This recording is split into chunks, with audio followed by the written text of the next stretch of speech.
We have been reporting Coke hit a roadblock with the Chinese government. With more on that story and some of the others moving markets around the world, we take you to London.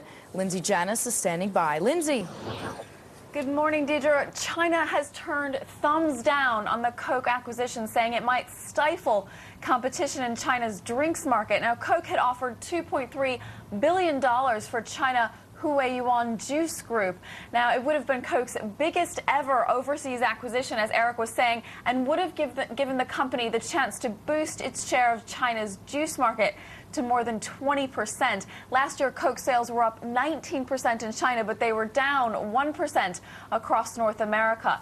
Meanwhile, the World Bank says that China's economy may be stabilizing. The reason? The government-backed stimulus plan is offsetting a slump in exports.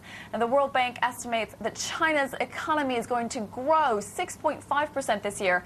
That's down from an earlier estimate of 7.5% growth.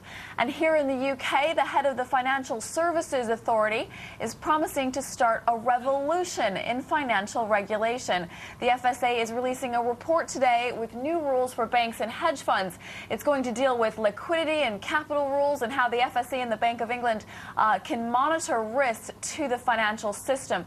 Meanwhile, financial stocks are once again pushing European stock markets higher this morning. Yesterday, the main markets finished lower despite that higher close on Wall Street. But the rally has returned. Banks, insurers, financial services firms are rising as investors become encouraged that central banks around the world are going to step up efforts to tackle the financial crisis.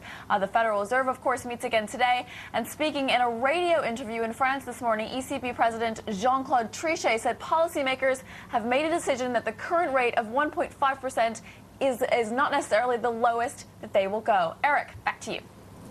Thanks very much, Lindsay.